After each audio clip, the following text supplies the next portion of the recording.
ये सब मामले जो ना ऐसे हो जाते खतरनाक भीड़ उमड़ी थी। हैं। हाँ जैसे कोई साला फ्री में लंगर बांट रहा ना, गड्डियां फेंक रहे बिल्कुल। हो इतनी पब्लिक में मीडिया में आई हो क्या रहा है। वही है, देखना अभी तीसरी लहर भी आएगी हमारे यहाँ पे। इस तरीके चलेगा तो आएगी। अब गवर्नमेंट ने कितने कब तक बंद रखी। Good morning everybody. Welcome to Nimbus Learning powered by Engineers Academy.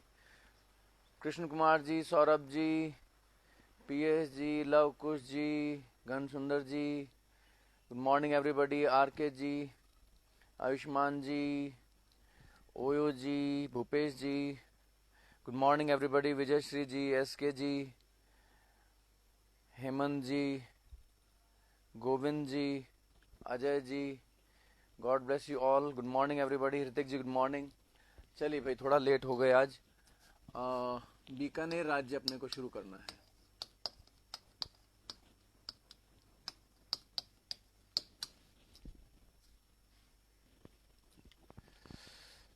चलिए भाई,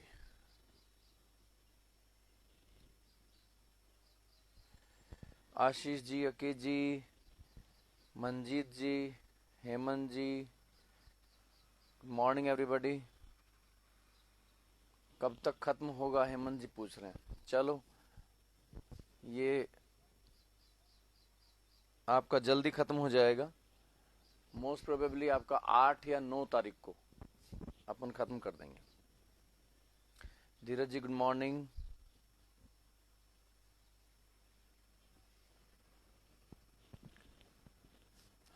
परेशान हो गए क्या भाई आप लोग?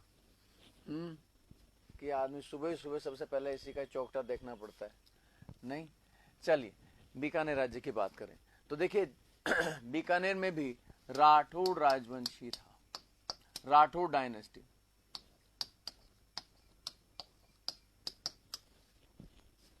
राठौड़ डायनेस्टी ही थी और इनका ब्लड रिलेशन था जोधपुर से। जोधपुर के राठौड़ और बीकानेर के राठौड़ सेम ब्लड रिलेशन से हैं, क्योंकि यहां पर राव बीका जो कि फाउंडर हैं बीकानेर स्टेट के, ये जोधा के ही बेटे हैं, 5वें पुत्र हैं उसके। और एक बार जोधा ने कोई ताना मारा था, तो इस वजह से वो बात इनको लग गई, तो ये जोधपुर इन्होंने छोड़ दिया और इधर जो आपका बीकानेर एरिया है यहाँ ये चले आए। और करणी माता के आशीर्वाद से ऐसा बताते हैं कि इन्होंने इस राज्य की स्थापना की और इन्होंने अपनी कुल देवी को भी चेंज किया और नागनेची माता के स्थान पर करणी माता को अपनी कुल देवी के रूप में माना। तो इस तरीके से यहां पर हम देखते हैं कि ब्लड रिलेशन सेम है। तो लिख लीजिएगा, बीकानेर राज्य, राठौड़ डायनेस्टी यहां पर आई। देन आपके फर्स्ट जो यहां पर शासक हैं वो हैं राव बीका।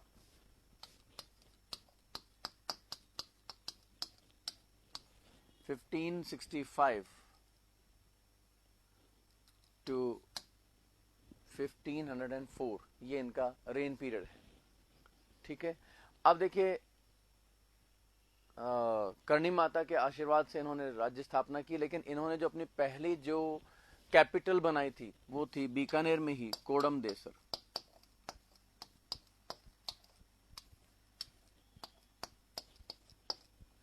बीकानेर में, लेकिन 1488 में इन्होंने बीकानेर शहर की स्थापना की और बीकानेर को अपनी कैपिटल बनाया और तब से कहलाने लगा बीकानेर राज्य। ठीक है, विश्वेंद्र जी गुड मॉर्निंग। लिखिएगा, ये जोधा के 5वें पुत्र थे, जिन्होंने ये जोधा के 5वें पुत्र थे जिन्होंने करणी माता के आशीर्वाद से,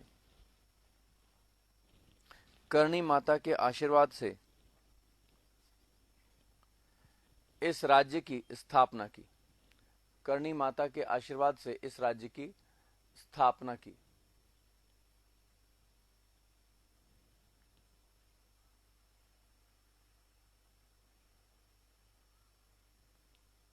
करणी माता के आशीर्वाद से इस राज्य की स्थापना की।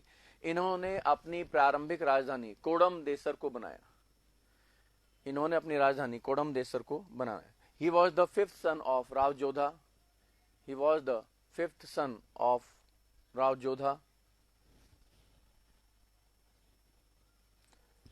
He was the fifth son of Rao Jodha. By the blessings of Karni Mata, by the blessings of Karni Mata, by the blessings of Karni Mata, he established Bikaner state. He established Bikaner state and made Kodam Desar and made Kodam Desar as his capital, as his first capital.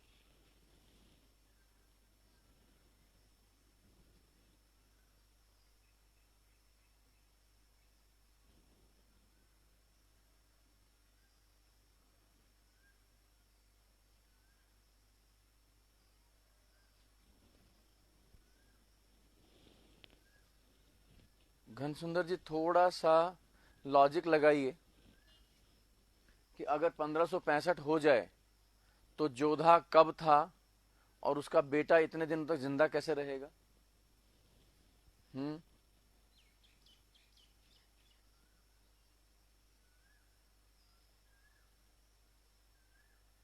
देखिए, आप practice करें, कोई सी भी जो market में available हैं उनको आप ले सकते हैं, लेकिन एक चीज ध्यान रखिएगा, गलतियां आपको सब में मिलेंगी।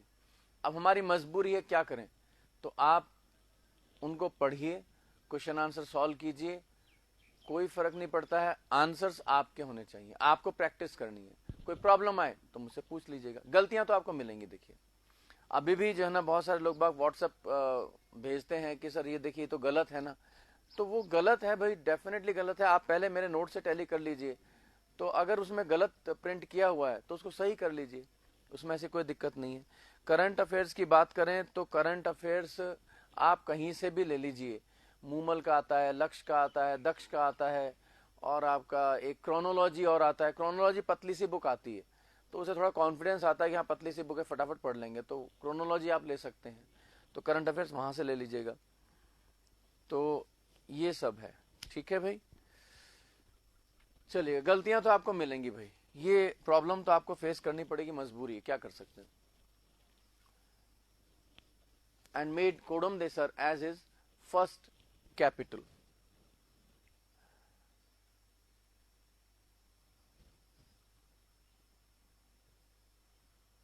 चलिएगा, अब लिखिएगा 1488 में इन्होंने 1488 में इन्होंने बीकानेर शहर की स्थापना कर उसे अपनी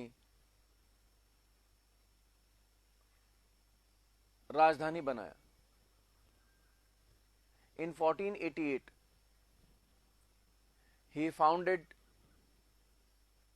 a new city Bikaner and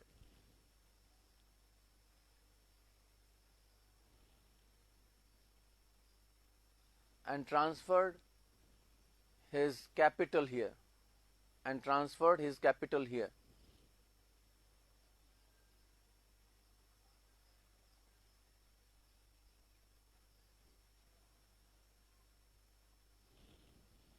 ठीक है भाई, चलिएगा।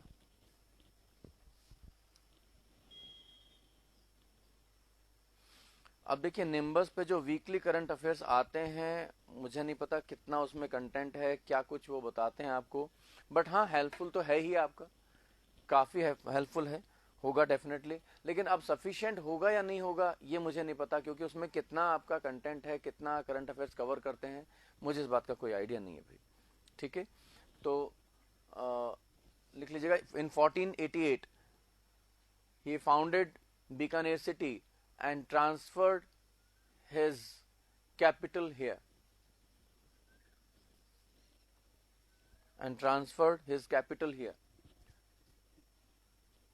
चलिए भाई आगे चलते हैं। तो हमें शासक मिलते हैं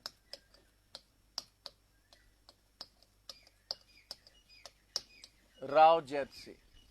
देखिए, राव जैतसी के जो पिताजी थे वो थे लूणकरण, उनका नाम था लूणकरण। बीका के बाद में नरा शासक बनते हैं, नरा के बाद में बनते हैं लूणकरण, लूणकरण के बाद में बनते हैं जैतसी। तो यहां पर हम देखते हैं कि जो लूणकरण है उनमें एक ही इंपॉर्टेंट बात है जो हम यहां जैतसी में ही लिख लेंगे। तो हम देखते हैं कि जो लूणकरण है वो अपनी दानशीलता के कारण, चैरिटी के कारण फेमस हैं, कलयुग के कर्ण के रूप में। इनको कलयुग का कर्ण कहा जाता है। ठीक है भाई, तो इनका जो टाइम पीरियड है 1526 टू 1542 इनका रेन पीरियड है राव जैतसी का। लिखेगा इनके पिता लूणकरण, इनके पिता लूणकरण, इनके पिता लूणकरण कलयुग के कर्ण के नाम से जाने जाते थे, कलयुग के कर्ण के नाम से जाने जाते हैं। His father Lunkaran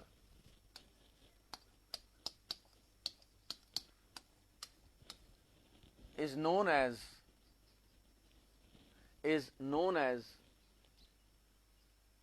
Karn of Kalyug, Karn of Kalyug।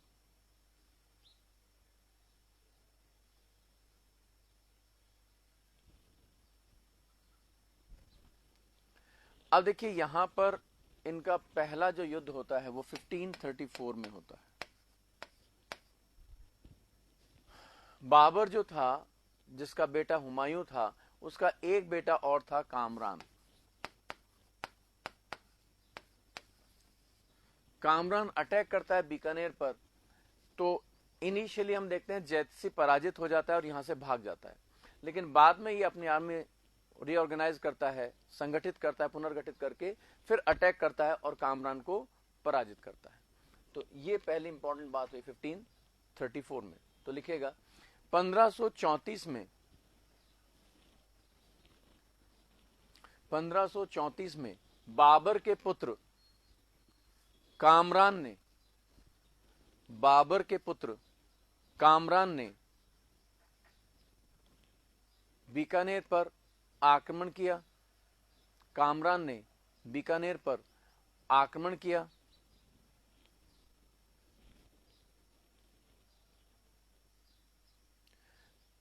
Jaitsi पराजित होकर यहां से भाग गए। इन 1534 son of Babur, Kamran, son of Babur, Kamran attacked Bikaner,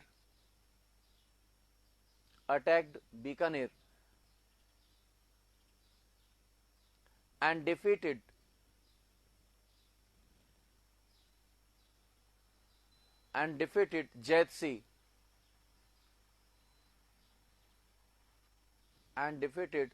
Jaitzsi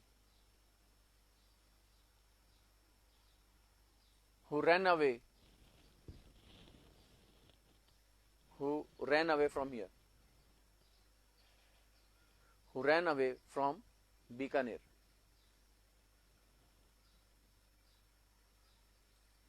किंतु बाद में अपनी सेना को पुनर्गठित कर, किंतु बाद में इन्होंने जैतसी ने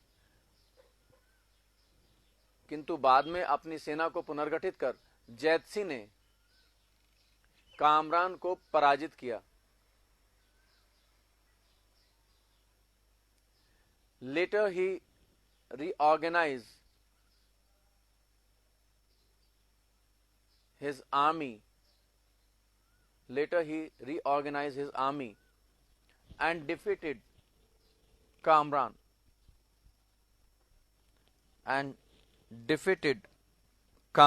Later he reorganized his army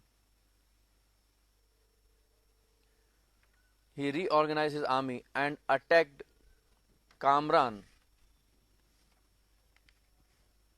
He attacked Kamran and defeated him.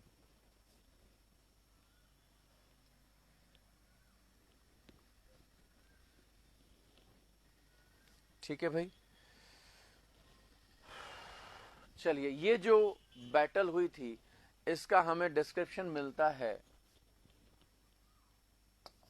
Bitthu जी सूजा के ग्रंथ राव जैतसिरो छंद में।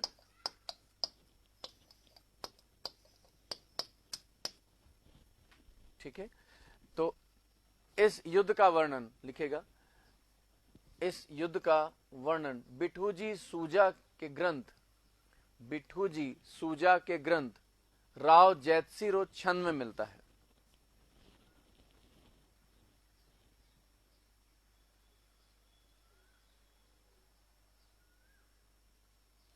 देखिए लूणकरण एक हमारे जो झील है वहां पर, ठीक है ना, तो लूणकरण सर के नाम से।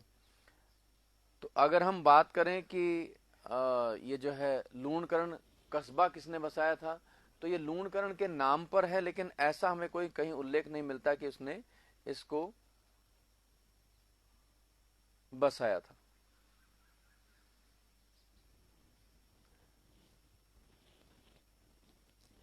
बिट्ठूजी सूजा described this battle in Rao Jaitasiro, in his book Rao Jaitasiro Chand. Bitthuji Suja described this battle in his book Rao Jaitasiro Chand. Rao Jaitasiro Chand.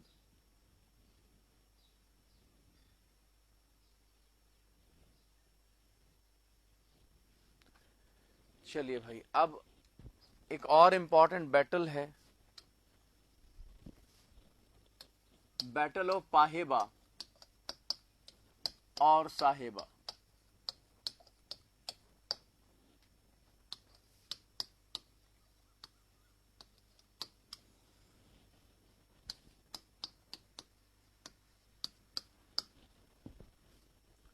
पाहेबा या साहेबा का युद्ध 1542। अब देखिए इसमें क्या हुआ है, जो मालदेव हैं वो अटैक करवाते हैं जोधपुरी सेना से, जिसके लीडर थे कुंपा। ये कुंपा को आप जानते होंगे, जयता और कुंपा दो वीर योद्धा थे मालदेव के, जो कि गिरी सुमेल के युद्ध में पराजित हो गए थे। तो यहां पर under the leadership of Kumpa this army of Jodhpur attacked Jaitsi.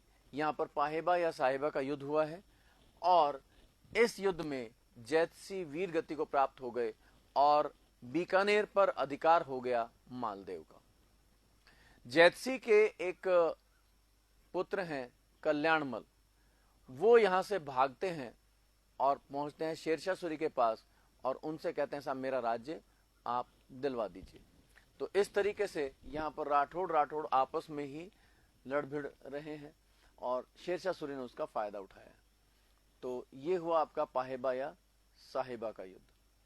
ये राव जैतसी वही हैं जिन्होंने सांगा के संघ में सम्मिलित होकर उसकी मदद की थी और कल्याणमल के नेतृत्व में सेना भेजी थी उस संघ में।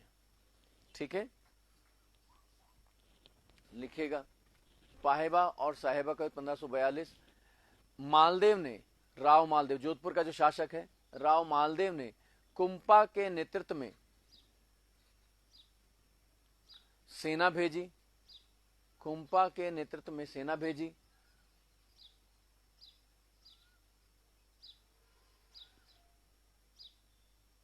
इस युद्ध में जैतसी वीर गति को प्राप्त हुए। जैतसी वीर गति को प्राप्त हुए। In this battle, Rao Maldev sent his army. In this battle, Rao Maldev sent his army under the leadership of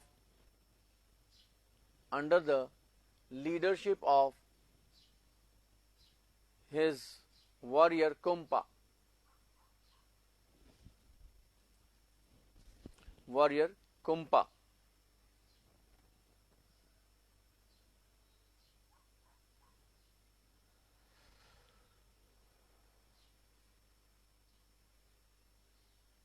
Jetsi sacrificed himself in this battle.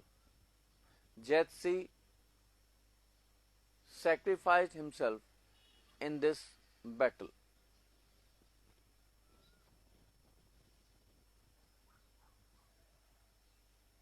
Jetsi sacrificed himself in this battle. Jaitsi का पुत्र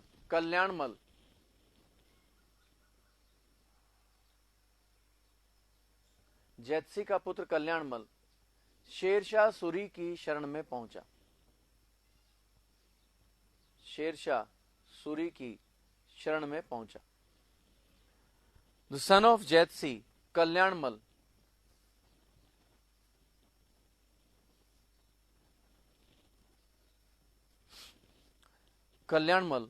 went to Shersha Suri for help.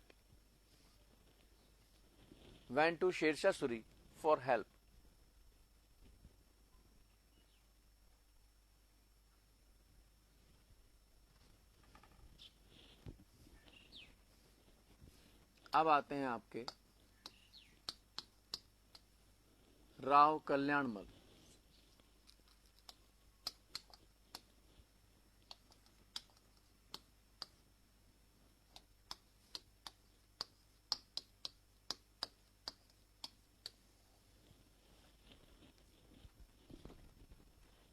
Rao Kalyanmal, अब ये आप जानते हैं कल्याणमल बेटे हैं जैतसी के और भाग जाते हैं शेरशाह सूरी के पास। अब आप देखिएगा कि 1542 से लेकर और 1544 तक यहां पर बीकानेर के राठौड़ों का शासन नहीं रहा। यहां पर शासन है जोधपुर के राठौड़ों का, मतलब मालदेव ने अधिकार किया हुआ है।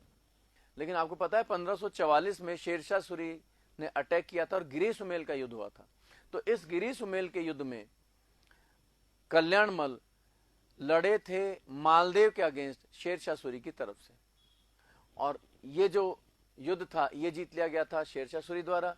तो इसलिए 1544 में जब शेरशाह सूरी अटैक करता है जोधपुर पर और मालदेव वहां से भागकर सिवाना फोर्ट में पहुंचते हैं, सिवाना को मारवाड़ के शासकों की शरण स्थली भी कहा गया है, ठीक है। तो उस समय जो है ये 1544 में अब जब जोधपुर पर अधिकार कर लेता है, मालदेव भाग जाते हैं, तो ये कल्याणमल को बीकानेर का शासक बनाता है। तो यहां पर ये जो 2 साल का गैप है, यहां पर बीकानेर के शासक बीकानेर पर शासन नहीं कर रहे हैं, बल्कि मालदेव जो कि जोधपुर का राठौड़ है वो शासन कर रहा है, ठीक है।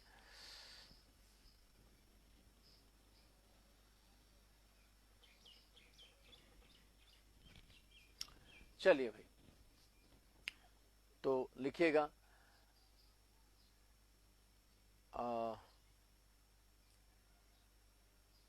he became the ruler, या फिर यूं लिख सकते हैं he got his throne with the help of Shersha Suri.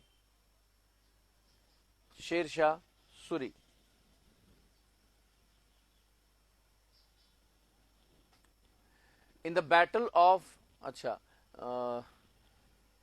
इन्होंने शेरशाह सूरी की मदद से अपनी गद्दी प्राप्त की। इन्होंने शेरशाह की मदद से अपनी गद्दी प्राप्त की। In the battle of Giri Sumel he fought. In the battle of Giri Sumel he fought against Maldev. He fought against Maldev. Giri Sumel के युद्ध में ये मालदेव के खिलाफ लड़े थे।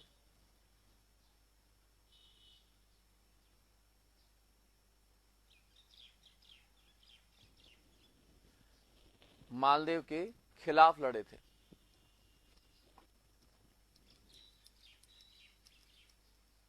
अब देखिए, आपको पता होगा नागौर कोर्ट लगा था 1570 में, और वहां पर अलग अलग जो शासक थे अलग अलग स्टेट्स के, वो पहुंचे थे।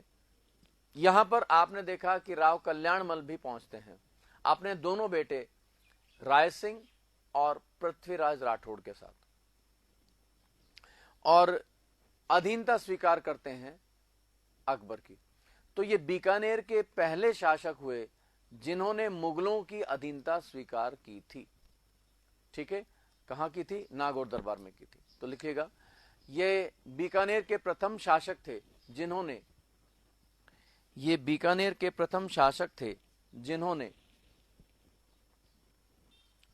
मुगलों की अधीनता स्वीकार की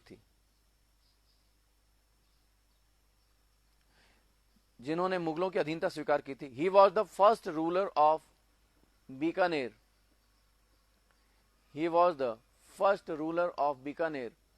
who accepted the subordination.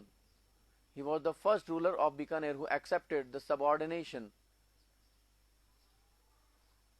He was the first ruler of Bikaner who accepted the subordination of Mughals, bracket में लिखना अकबर।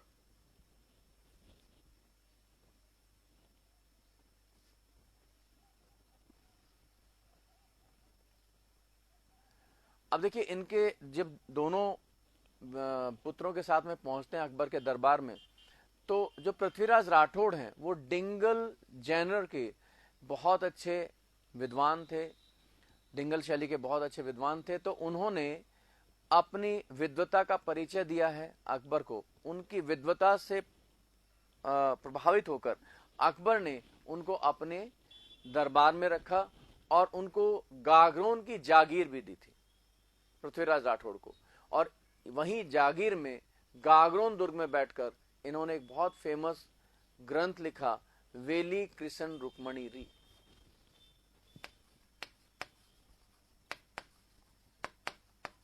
ये क्वेश्चन कई बार पूछा गया है।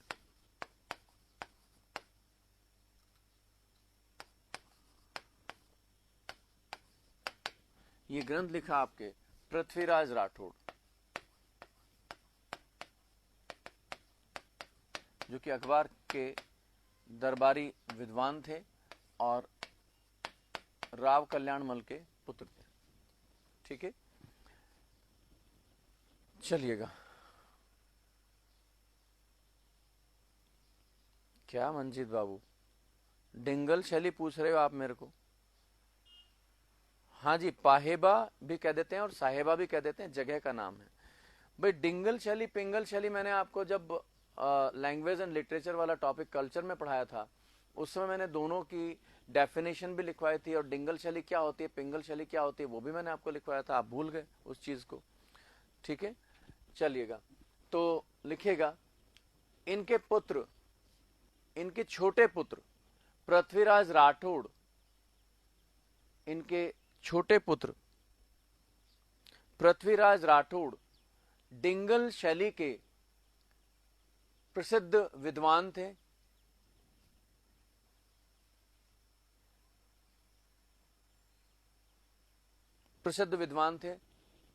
His younger son Prithviraj Rathod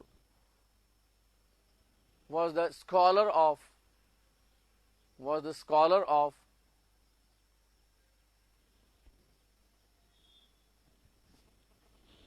Dingle Janners.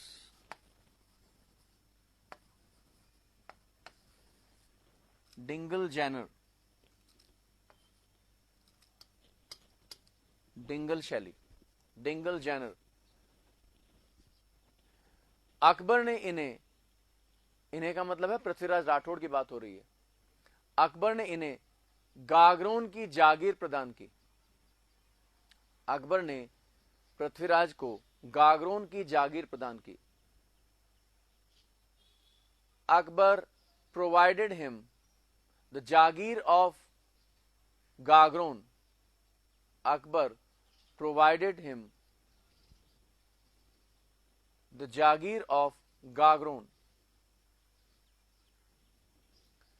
Gagron दुर्ग में ही इन्होंने गागरोन दुर्ग में ही इन्होंने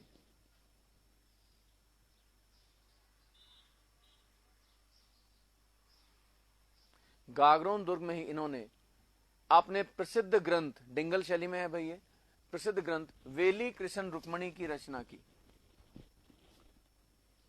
वेली कृष्ण रुक्मणी री की रचना की।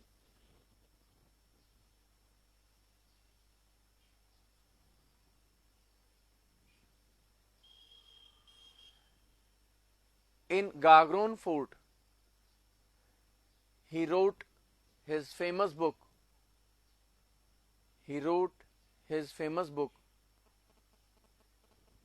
Veli Krishan Rukmani Ri. He wrote his famous book, Veli Krishan Rukmani Ri.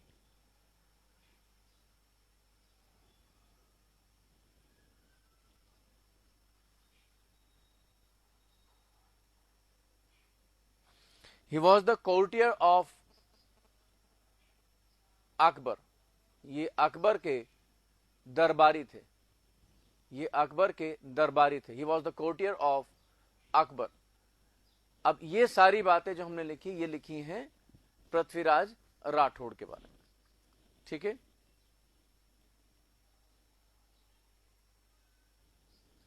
वेली है, बेली नहीं है। मैंने आपको गोविंद जी बताया था, जो अलग अलग साहित्य के रूप हैं उसमें मैंने वेली बताया था आपको कि वेली क्या होता है, ठीक है। तो बेली नहीं है, ये वेली है।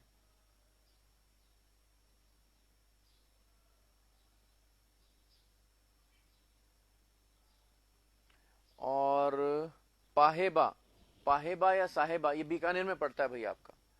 पाहेबा या साहेबा जो है ये बीकानेर में पड़ता है, ठीक है।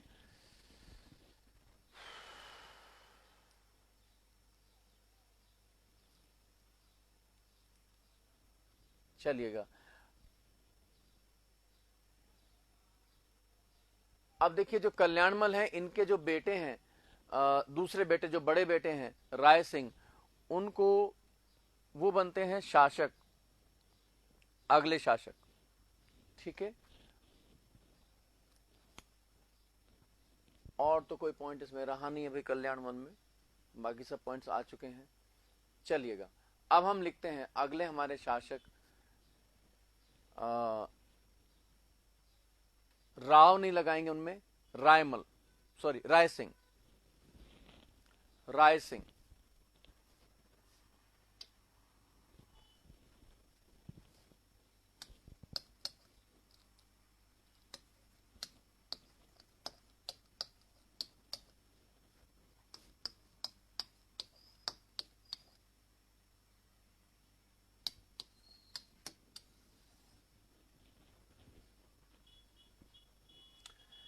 ये मानसिंह के बाद दूसरे शासक हैं जिन्होंने मुगलों की जबरदस्त सेवा की थी। सबसे ज्यादा सेवा करने वाले थे मानसिंह फर्स्ट, और सेकंड नंबर आता है आपका राय सिंह।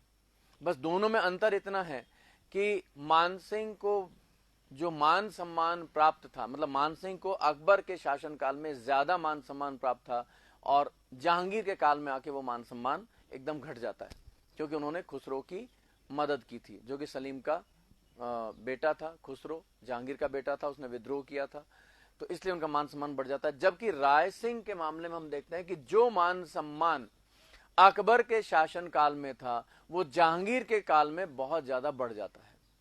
क्यों? क्योंकि जब सलीम ने, देखिए मैंने आपको पहले बताया था, जो इसका अकबर का पोता था और सलीम का बेटा था खुसरो, जो कि मानबाई से पैदा हुआ था, जो कि मान सिंह की बहन थी। तो उस समय सलीम ने जब विद्रोह किया था, तो यहां पर राय सिंह ने सलीम की मदद की थी अकबर के शासनकाल में, ठीक है। और जब सलीम बनता है जहांगीर के रूप में शासक, क्योंकि इसने उसकी मदद की थी, इसलिए इसने उसके मान सम्मान में बढ़ोतरी कर दी, ठीक है। तो यहां पर मामला उल्टा है। खैर चलिए, जो भी है। अब देखिए, जिस समय ये शासक बने थे, सॉरी शासक बने उससे पहले इनको जोधपुर का बनाया गया प्रशासक। 1572 में इनको जोधपुर का प्रशासक नियुक्त किया गया।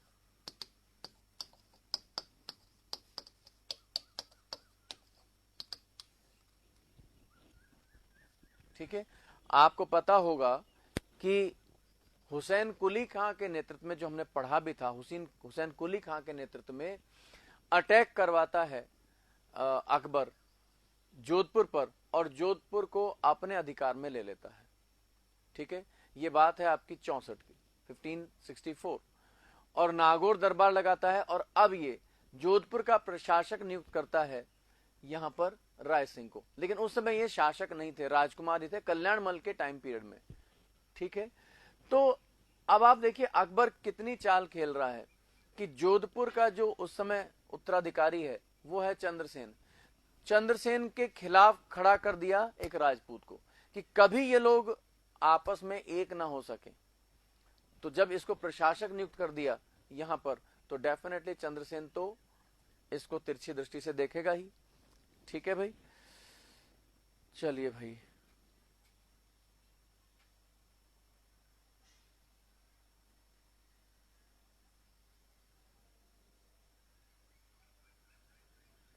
भाई नहीं सुना तो उसका हम कह नहीं सकते। हो सकता है कोई छोटा मोटा गांव हो, आज उस समय भी गांव हो।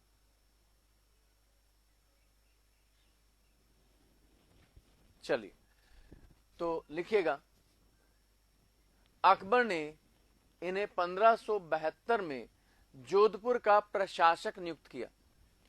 जोधपुर का प्रशासक नियुक्त किया।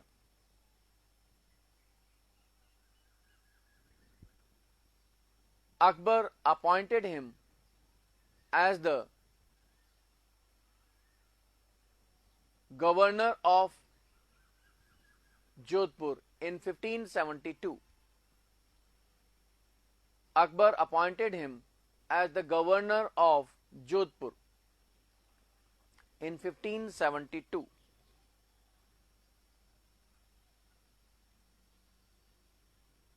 In 1572।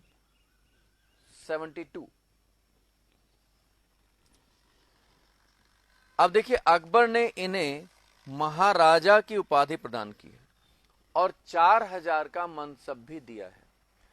अब इन्होंने राव की उपाधि नहीं ली। जब ये शासक बनते हैं तो इनको महाराजा की उपाधि दी। तो यहां पर अब तक इनसे पहले जो भी शासक थे वो राव लगाते थे, लेकिन इन्होंने उपाधि धारण की महाराजा। ठीक है, तो लिखिएगा, Akbar titled him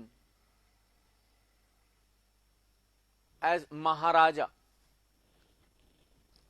and gave a mansab of 4000 and gave a mansab of 4000। Akbar ने इन्हें महाराजा की उपाधि तथा 4000 का मनसब प्रदान किया। अकबर ने इन्हें महाराजा की उपाधि तथा 4000 का मनसब प्रदान किया तथा 4000 का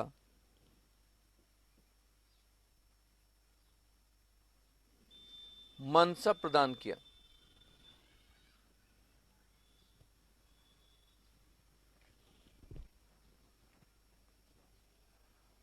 अब देखिए, एक तो बना दिया प्रशासक चंद्रसेन के खिलाफ, एक तो ये चाल खेली।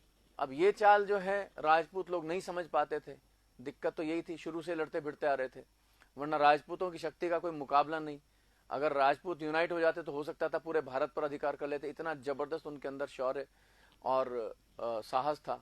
बट वही है, व्यक्तिगत स्वार्थों के चलते हुए अपने आप को तुर्रम खां समझते हुए कभी यूनाइट नहीं हो सके। खैर चलिए, जो भी है। अब 1574 में जब ये बन जाते हैं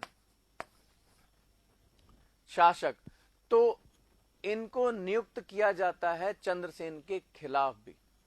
और चंद्रसेन के खिलाफ अकबर ने इनके नेतृत्व में कई बार सेना भेजी और इन्होंने चंद्रसेन को मजबूर कर दिया अलग अलग जगह पर भटकने के लिए। तो अब देखिए, राजपूत को राजपूत से लड़ाया जा रहा है, ये अकबर की पॉलिसी थी। अकबर भी कोई छोटा मोटा व्यक्ति नहीं था अंगूठा छाप। लेकिन किसी पढ़े लिखे व्यक्ति से कहीं ज्यादा उसके अंदर गुण थे। अब देखिए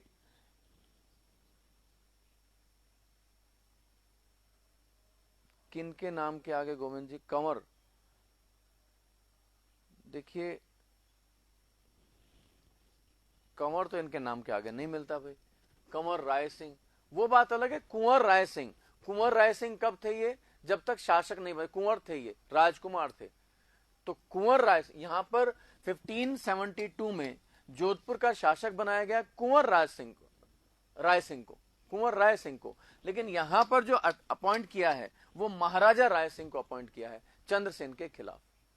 ठीक है, तो ये बात थी। अब जैसे देखिए अकबर की हम बात कर रहे हैं कि अंगूठा छाप था, पढ़ा लिखा नहीं था, इलिटरेट था, लेकिन पढ़े लिखों से ज्यादा उसके अंदर नॉलेज था।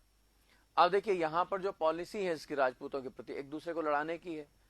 ठीक है, इसके अलावा एक चीज जो उसने मूर्ति कला को बढ़ावा दिया, जबकि इस्लाम में मूर्ति कला का प्रोहिबिशन है, उसको मूर्ति कला को बढ़ावा नहीं देते। यही रीजन है कि औरंगजेब ने जितनी भी मूर्तियां थी, जो भी उसके हाथ आई, सबको तोड़वा दिया था। अब अकबर का देखिए कहना यह था, जैसे अगर मैं एक छोटी सी बात बता रहा हूं आपको, एक अकबर की बुद्धिमानी की, थोड़ा हमारे उससे अलग हट करके है, बाय द वे मेरे दिमाग में आ गई। तो अकबर की जो मान्यता थी वो इस्लाम धर्म के विपरीत थी। इस्लाम धर्म क्या कहता है कि हमें मूर्तियों की पूजा नहीं करनी चाहिए, हमें मूर्ति नहीं बनानी चाहिए, क्योंकि हम जितने भी व्यक्ति इस दुनिया में हैं वो सब मूर्तियों के रूप में है, जिंदे मूर्तियों के रूप में है। ठीक है, तो मूर्तियां बनाने का जो काम है, जो अधिकार है, वो सिर्फ खुदा को है। ये एक लॉजिक चलता है इसके पीछे कि भाई हम मूर्तियां क्यों बनाएं, जैसी ईश्वर ने मूर्तियां बना रखी हैं उनकी नकल हम क्यों करें, क्योंकि मूर्तियां बनाने का काम तो, यानी कि जिंदा मूर्तियां बनाने का काम जो मनुष्य वगैरह हैं, वो सब काम है खुदा का। लेकिन अकबर ने देखिए क्या लॉजिक देकर के मूर्ति कला को प्रोत्साहित किया कि मूर्ति कला को जब हम प्रोत्साहित करते हैं तो हमें खुदा की अनायास ही याद आ जाती है। क्यों? क्योंकि हम बुत बना सकते हैं, हम ऐसी मूर्तियां बना सकते हैं जिनमें जान नहीं हो। और जब हम इतनी सुंदर कलाकृति बनाते हैं, आपने देखा होगा बहुत सुंदर सुंदर मूर्तियां बनती हैं, जयपुर उसके लिए खास तौर से फेमस है, मार्बल की मूर्तियों के लिए। और आप कभी कहीं इधर खजाने वालों के रास्ते में जाएं तो ऐसा लगता है कि कोई स्टैच्यू बन के खड़ा हुआ है, इस तरह की इतनी शानदार मूर्ति जैसे जीवंत है। तो जब हम ऐसी मूर्तियां देखते हैं इतनी शानदार, तो हमें खुदा की अनायास याद ही आ जाती है कि मनुष्य केवल मूर्तियां बना सकता है, लेकिन जान डालने का काम तो खुदा का ही है। अब देखिए क्या उसने लॉजिक देकर के मूर्ति कला को प्रोत्साहित किया। अब एक जबरदस्त लॉजिक है इसके पीछे। अब इससे जो है ध्यान डाइवर्ट भी हो जाता है अपना कि हाँ भाई नहीं, वाकई में जो ना ये बात तो सही कह रहे हैं, ऐसे तो खुदा को हम याद कर रहे हैं। तो ऐसा बुद्धिमान व्यक्ति था अकबर। चलिए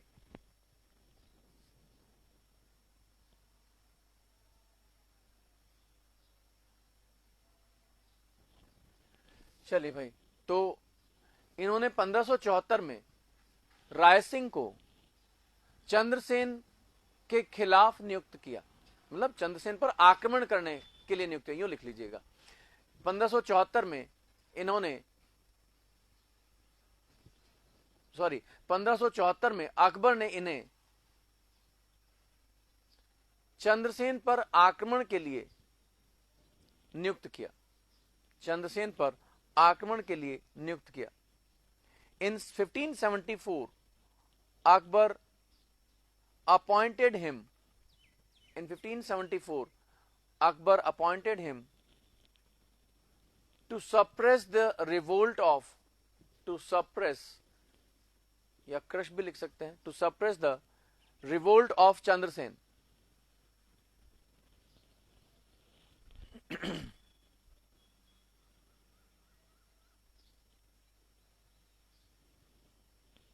अब देखिए इनके शासन काल में बीकानेर में एक जबरदस्त अकाल पड़ा और उस अकाल के समय इन्होंने अपने खजाने आम जनता के लिए खोल दिए, उनकी मदद की। यही रीजन है कि इनकी दानशीलता जो चैरिटी है इनकी, इसी की वजह से मुंशी देवी प्रसाद ने इन्हें राजपुताने का कर्ण कहा है। देखिए लूण कर्ण को तो कहा जाता है कलयुग का कर्ण, उसकी दानशीलता का कारण, लेकिन इनको कहा जाता है राजपुताने का कर्ण। तो ये दोनों कर्ण है, लेकिन ध्यान रखिएगा कौन कैसा है। तो लिखिएगा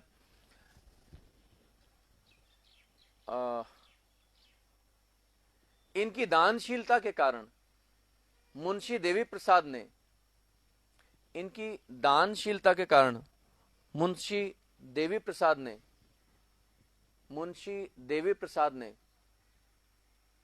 इन्हें राजपुताने का कर्ण कहा है, राजपुताने का कर्ण कहा है।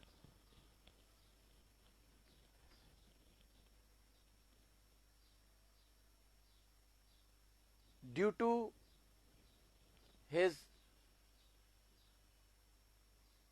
tendency of charity, tendency of charity, due to his tendency of charity, Munshi Devi Prasad, Munshi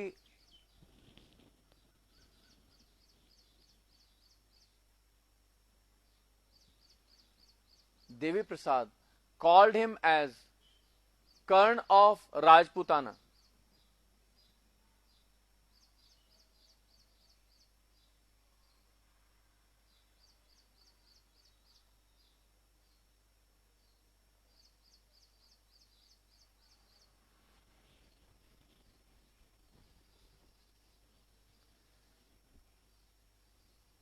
Called him as the Karn of Rajputana.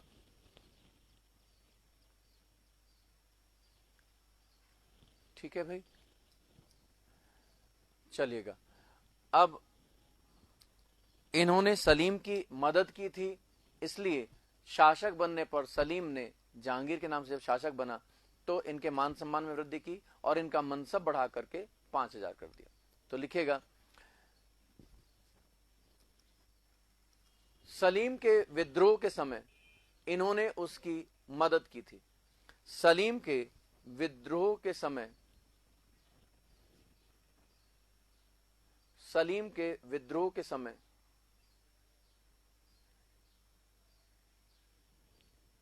Rai Singh ने उसकी मदद की थी।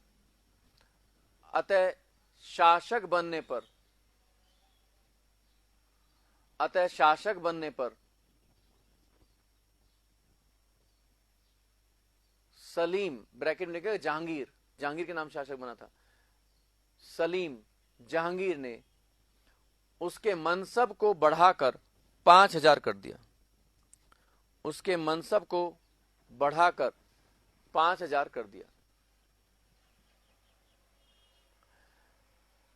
As he helped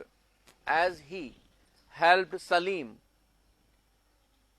as he helped Salim in his revolt against Akbar, in his revolt against Akbar,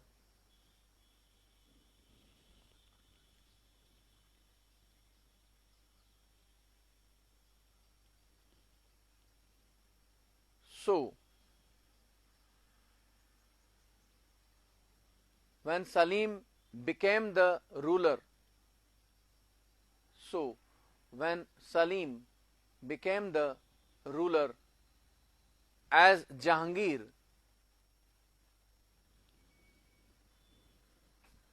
as Jahangir, he increased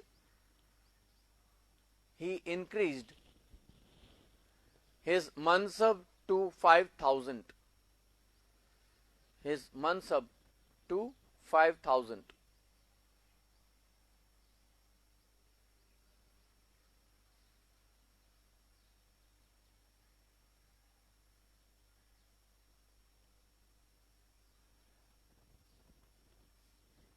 इनके अंतिम समय में, इनके अंतिम समय में,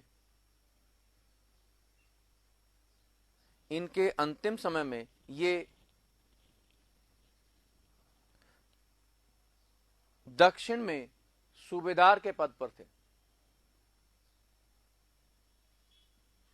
in his last time he was appointed as the Subedar in South. सूबेदार in south.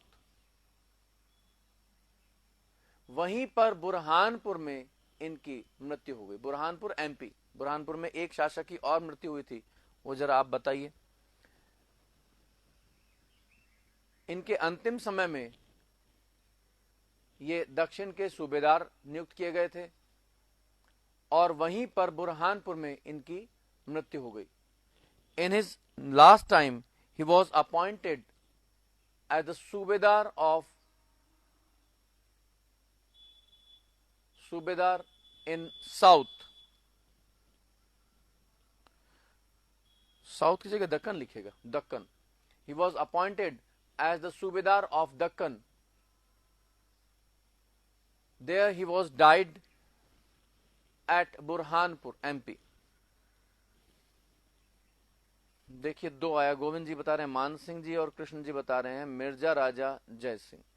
मान सिंह, अब यही तो प्रॉब्लम है। जय सिंह फर्स्ट थे भाई, एलिचपुर महाराष्ट्र में डेथ होती है मान सिंह की, ये ध्यान रखिएगा। Last line repeat, last line क्या थी? He was appointed in Deccan as Subedar. There he died at Burhanpur. Burhanpur. There he died at Burhanpur.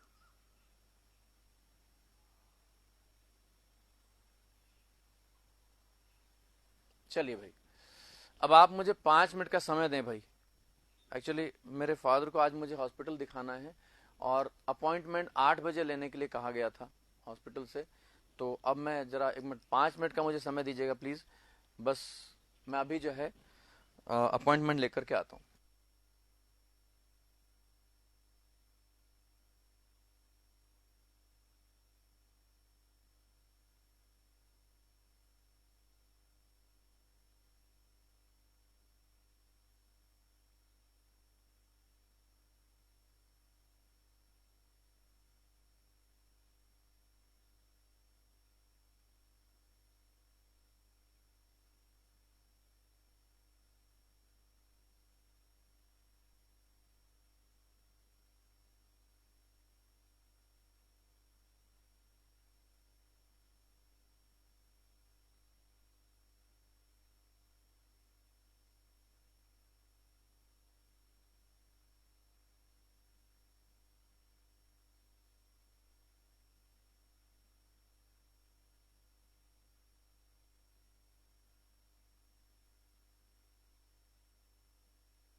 चलिए भाई कंटिन्यू करें जरा हम लोग।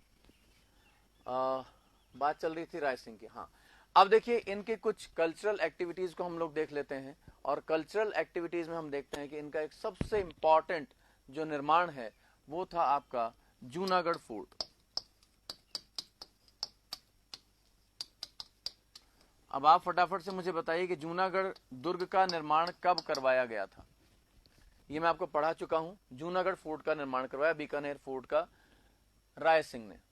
और अकबर के कहने पर इसका जो मुख्य द्वार है, सॉरी मुख्य द्वार पे नहीं, अंदर एक सूरजपोल नाम का द्वार है, गेट है इसका, वहां पर जयमल और फत्ता की गजारूढ़ मूर्तियां इन्होंने ही स्थापित करवाई थी। ठीक है, तो जयमल और फत्ता जो कि वीरगति को प्राप्त हो गए थे, अकबर ने उनकी मूर्ति आगरा के किले पर स्थापित करवाई थी। और इनसे कहा गया था कि आप इनको स्थापित करवाइए यहां पर जूनागढ़ फोर्ट पर। ठीक है, तो 1589 बिल्कुल सही है। मैंने आपको पहले बताया था 1488 में बीकानेर शहर की स्थापना होती है और इसके ठीक 101 साल के बाद 1589 में ये फोर्ट बनता है। जबकि हमने देखा है कि जो भी किसी शहर का फाउंडर होता है वहां पर फोर्ट का निर्माण वही करता है, लेकिन यहां पर ऐसा नहीं है, यहां पर मामला दूसरा है।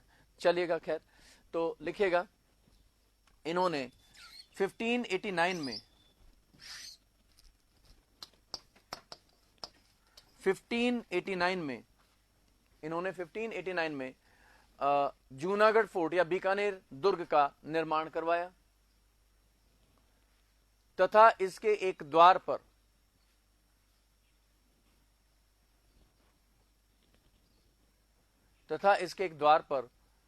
जयमल और फत्ता की मूर्तियां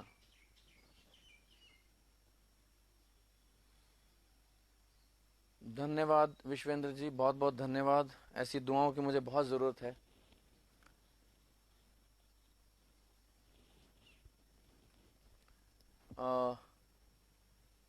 तथा इसके एक द्वार पर जयमल और फत्ता की गजारूढ़ मूर्तियां, यानी हाथी पर सवार मूर्तियां, गज मीन्स हाथी, गजारूढ़ आरूढ़, गज पर आरूढ़ मूर्तियां स्थापित करवाई।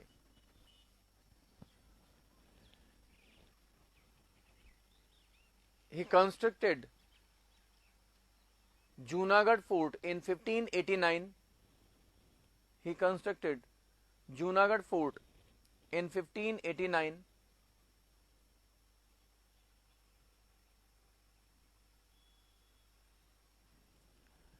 and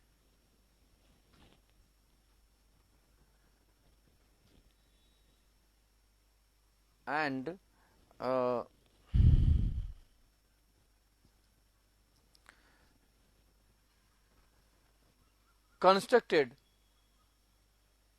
idols of Jaimal and Fatta and also constructed the idols of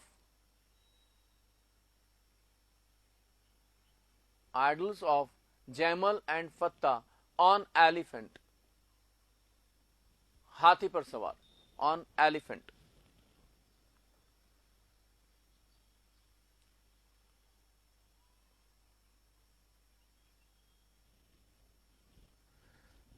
अब देखिए, खुद जो है एक अच्छे स्कॉलर थे, बड़े विद्वान थे, तो इन्होंने खुद भी बुक्स लिखी हैं। एक बुक इन्होंने लिखी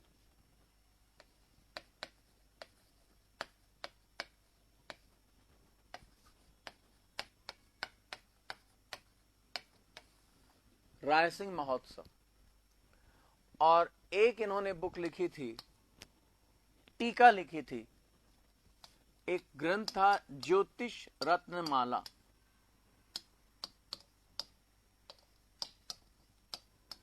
इस पर एक टीका लिखी थी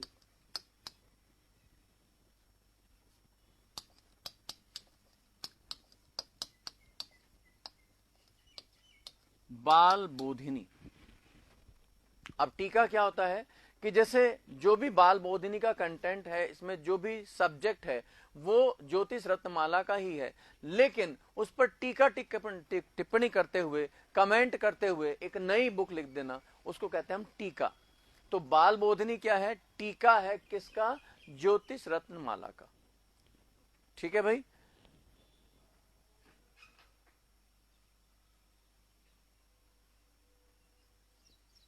हाँ, आगरा की तो टूट गई, आगरा की तो तोड़ दी गई थी, आपके वो थे, क्या नाम है, औरंगजेब ने तोड़ दी थी, लेकिन यहां पर ये आज भी विद्यमान है, आप देख सकते हैं जयमल फत्ता की मूर्तियां। ठीक है, तो लिखेगा इन्होंने रायसिंह महोत्सव नामक ग्रंथ लिखा, इन्होंने रायसिंह महोत्सव नामक ग्रंथ लिखा, इन्होंने रायसिंह महोत्सव नामक ग्रंथ लिखा तथा ज्योतिष रत्नमाला नामक ग्रंथ पर ज्योतिष रत्नमाला नामक ग्रंथ पर बाल बोधिनी नामक टीका लिखा, बाल बोधिनी नामक टीका लिखा। He wrote a book, Rai Singh महोत्सव, he wrote a book, Rai Singh महोत्सव।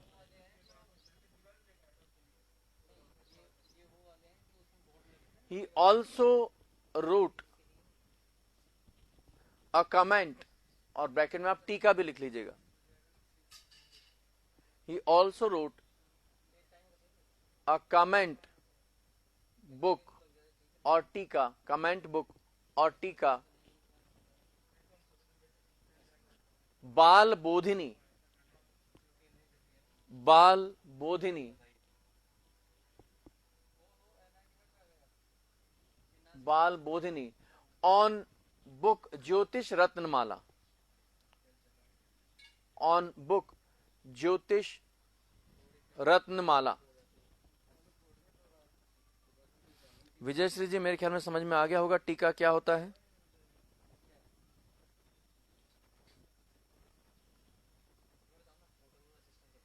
ठीक है भाई, तो ये दो ग्रंथ थे आपके, रायसिंह महोत्सव और बाल बोधिनी, ये दोनों लिखे गए रायसिंह द्वारा। और एक और ग्रंथ है जिसका नाम है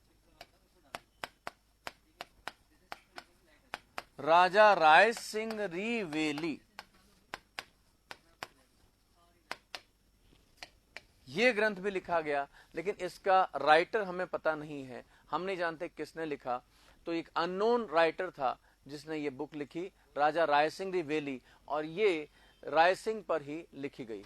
ठीक है, तो लिखेगा एक अज्ञात लेखक ने इन्हीं के समय राजा राय सिंह रिवेली नामक ग्रंथ भी लिखा। एक अज्ञात लेखक ने इन्हीं के समय राजा राय सिंह रिवेली नामक ग्रंथ लिखा, राजा राय सिंह रिवेली नामक ग्रंथ लिखा। An unknown writer wrote a book, Raja Rai Singh Riveli wrote a book, Raja Rai Singh Riveli, in his reign period.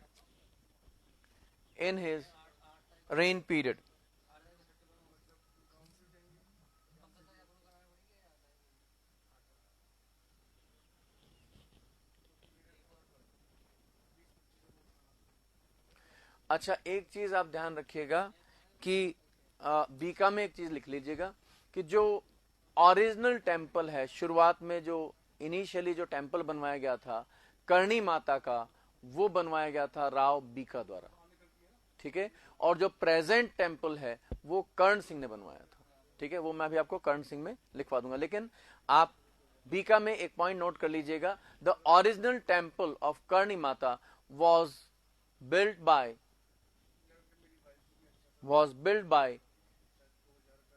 Bika. जो ओरिजिनल टेम्पल है,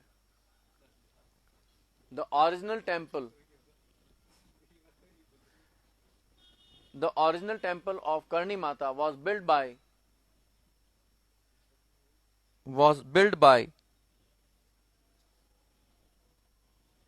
बीका। मूल मंदिर करणी माता का मूल मंदिर बीका द्वारा बनवाया गया था। बीका द्वारा बनवाया गया था।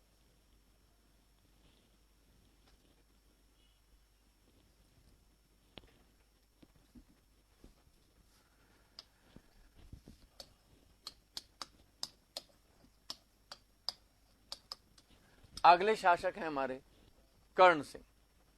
नेक्स्ट शासक हैं आपके कर्ण सिंह।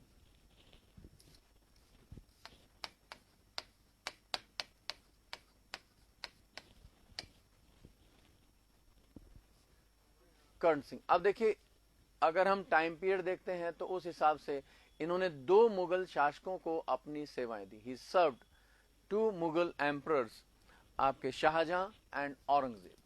ठीक है, तो लिख लीजिएगा he was the contemporary of, या फिर यूं लिख लीजिएगा he served Shahjahan and Aurangzeb Mughal emperors. He served Shahjahan and Aurangzeb Mughal emperors. इन्होंने शाहजहां तथा औरंगजेब को अपनी सेवाएं प्रदान की।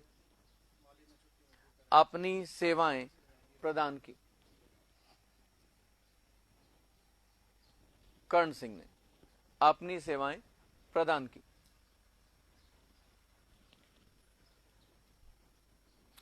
अब देखिए औरंगजेब जो थे इनसे खासे प्रभावित थे और उन्होंने इनको एक उपाधि दी, जांगलधर बादशाह।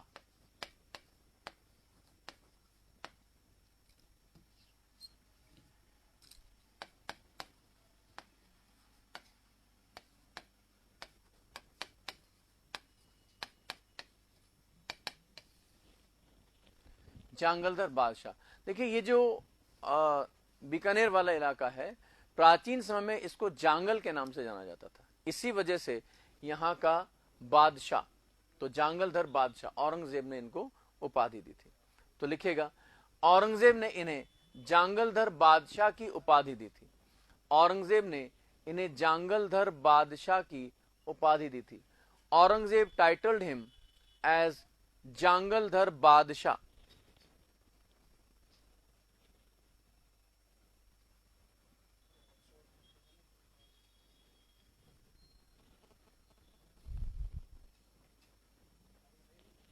ठीक है, चलिए भाई इसके बाद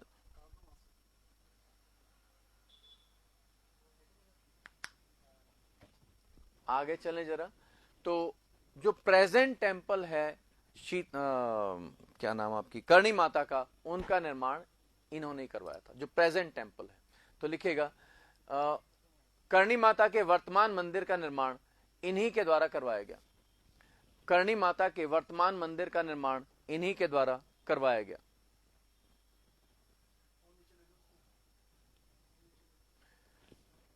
The present temple of Karni Mata, the present temple of Karni Mata was built by him.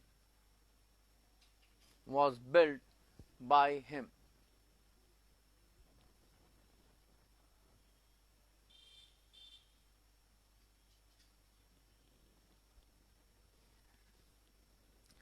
चलिए भाई अब जरा हम एक बहुत ही इंटरेस्टिंग बात कर लेते हैं, और वो है कल मैंने आपको बताया था मतीरे की राड।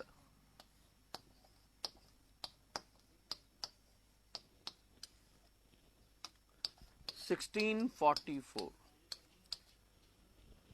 1644 में एक बड़ी ही इंटरेस्टिंग एक फ्रूट को लेकर के, तरबूज को लेकर के बैटल हुई, जिसको मतीरे की राड कहा जाता है। इंग्लिश में भी आप बेटर होगा कि मतीरे की राड लिखें, वैसे इंग्लिश में हम चाहें तो इसको ट्रांसलेट करें बैटल ऑफ वाटरमेलन, लेकिन ये मतीरे की राड के नाम से इंटरेस्टिंग है, तो इसलिए मतीरे की राड के नाम से इंग्लिश की बुक में भी जो है मतीरे की राड ही दिया हुआ है। ठीक है, चलिए कोई बात नहीं, अगर बैटल ऑफ वाटरमेलन भी अगर पूछ लेता तो भी आप बता देंगे। देखिए क्वेश्चन विजय सिंह जी अगर आता है तो आप, ये डिपेंड करेगा क्वेश्चन कैसे पूछा जाता है। करणी माता का मंदिर किसने बनवाया, तो उसमें कर्ण सिंह और बीका दोनों नहीं आ सकते एक साथ, ठीक है। या तो आएगा, क्योंकि दोनों ने बनवाया, मूल मंदिर तो बनवाया बीका ने और प्रेजेंट मंदिर बनवाया कर्ण सिंह ने। लेकिन अगर क्वेश्चन ये पूछेगा कि मूल मंदिर किसने बनवाया और वर्तमान मंदिर किसने बनवाया, तो कोई टेंशन वाली बात नहीं, फिर तो आप कर ही देंगे। लेकिन अगर ये पूछता है कि करणी माता का मंदिर का निर्माता कौन था, तो उसमें एक ही ऑप्शन आएगा, क्योंकि यहां पर क्लियर नहीं है कौन से मंदिर की बात कर रहे हो आप, प्रारंभिक की बात कर रहे हो या फिर प्रेजेंट की बात कर रहे हो। तो इसलिए वहां पर एक ही ऑप्शन आएगा, या तो कर्ण सिंह आएगा या बीका आएगा, ठीक है ना। तो उसमें आपको कंफ्यूजन नहीं होगा। चलिए भाई, अब जरा हम देख लें कि ये क्या था मतीरे की राड। देखिए एक ये बॉर्डर है जैसे बीकानेर और नागौर के बीच में, ठीक है।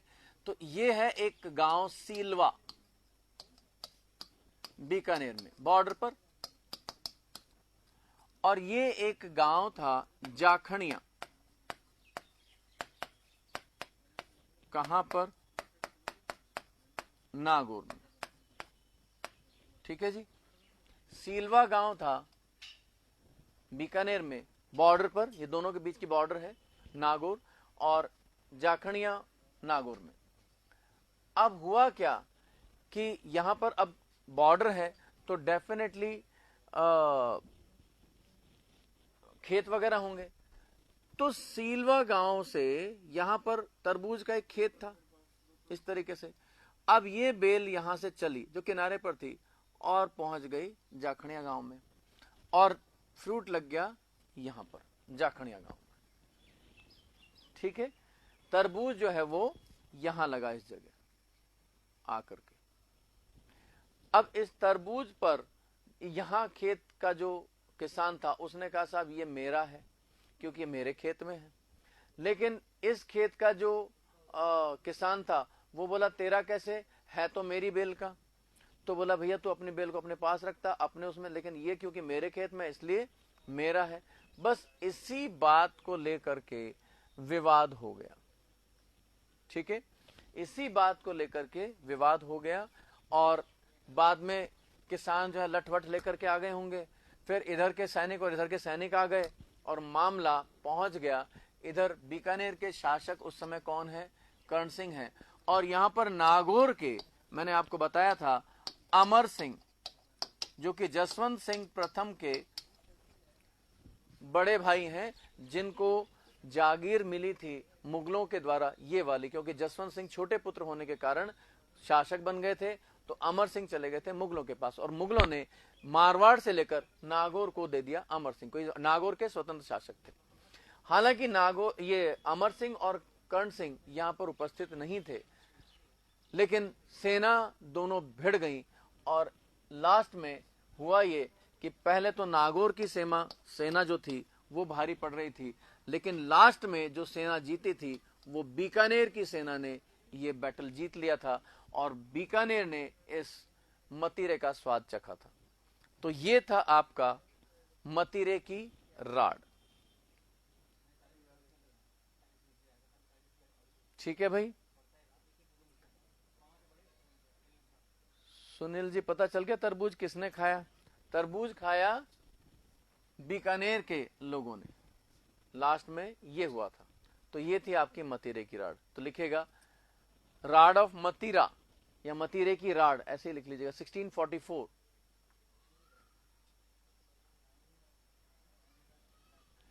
लिखेगा। यह युद्ध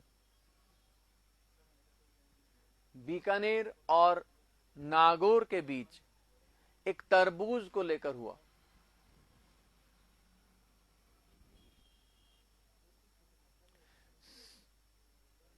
तरबूज को लेकर हुआ। यह युद्ध अंततः बीकानेर द्वारा जीता गया। यह युद्ध अंततः बीकानेर द्वारा जीता गया।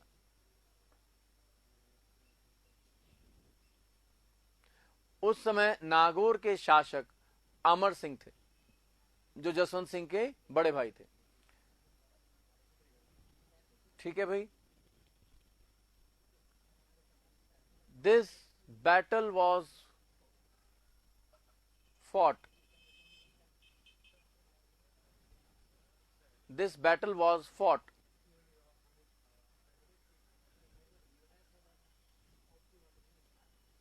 for a watermelon.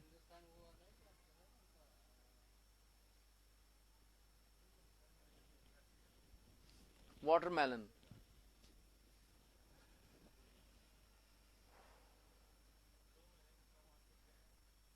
Karan Singh and ruler of Nagaur Amar Singh, Karan Singh and ruler of Nagaur Amar Singh sent their army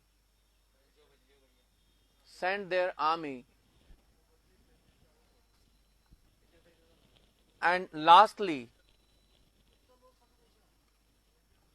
Bikaner won this battle.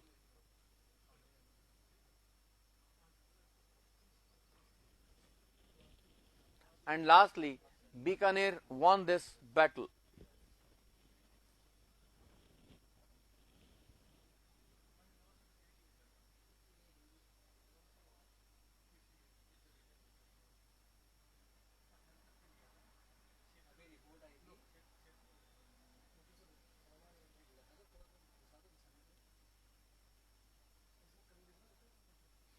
चलिए, आपने काफी कमेंट्स लिखे हैं।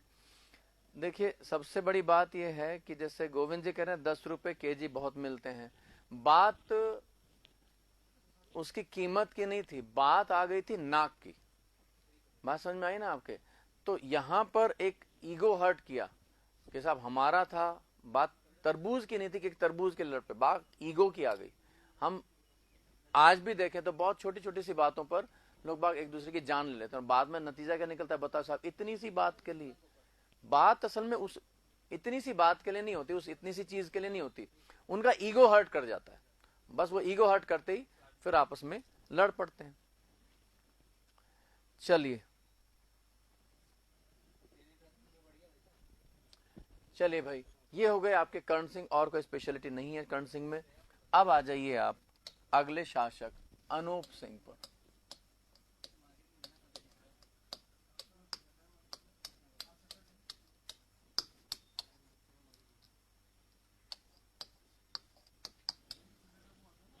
(1669 to 1698) अनूप सिंह। अनूप सिंह को हमने पहले भी पढ़ा है। कोई बता सकता है कि हमने अनूप सिंह को कहां पढ़ा है, किस जगह अनूप सिंह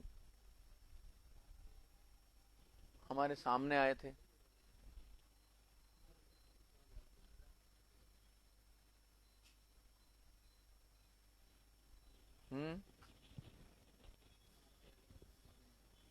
कोई बताएगा भाई? कल्चर में पढ़ा था।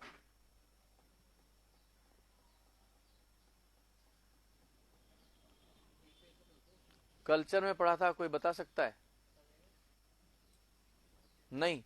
चलिए, स्कूल ऑफ बीकानेर, पेंटिंग की हम बात कर रहे हैं, स्कूल ऑफ बीकानेर।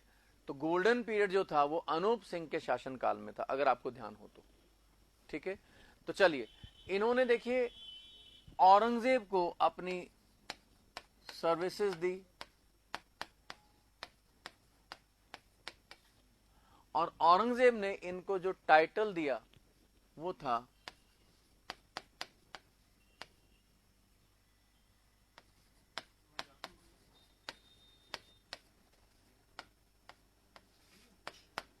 माही मरातिव।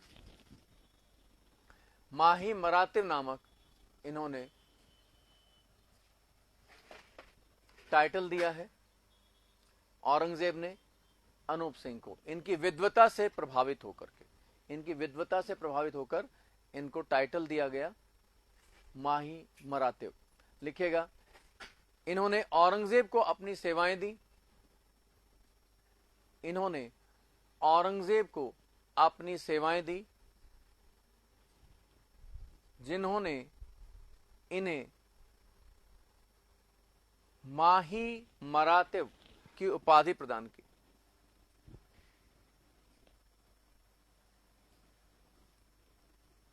उपाधि प्रदान की।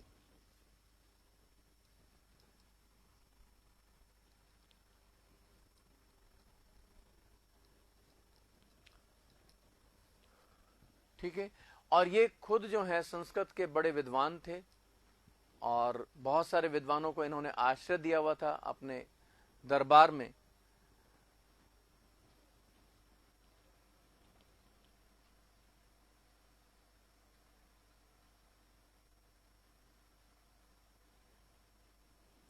सही बात है अजय जी। देखिए गांव अगर हम देखें ना, तो अब एक बात बताइए, गांव में इस तरह से खेत होते हैं, ठीक है, ये एडजेसेंट उनके जो ना बॉर्डर है।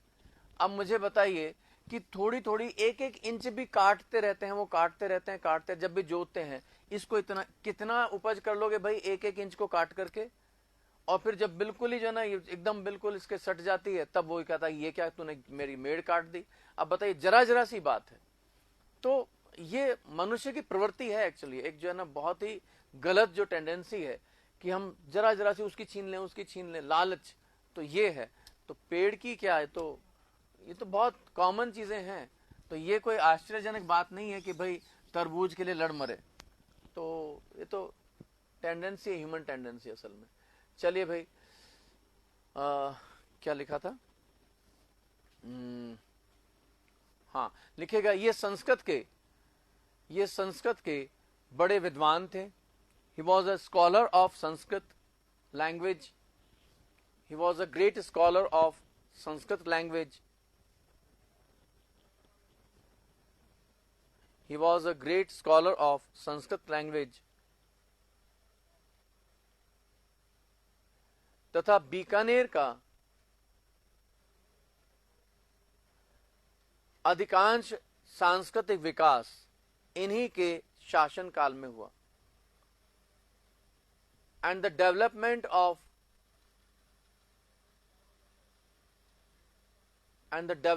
Of cultural activities in Bikaner and the development of cultural activities in Bikaner was done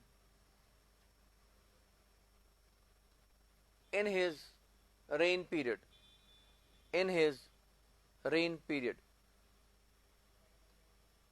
ये तो आपको पता ही है कि बीकानेर स्कूल ऑफ पेंटिंग का गोल्डन पीरियड इन्हीं के शासनकाल में हुआ था। ठीक है, इसको लिखने की जरूरत नहीं है, ये हम जानते ही हैं। इन्होंने देखिए कुछ बुक्स लिखी थी। इन्होंने लिखा अनूप विवेक, संस्कृत बुक थी ये, अनूप विवेक। और एक और बुक थी आपकी काम प्रबोध।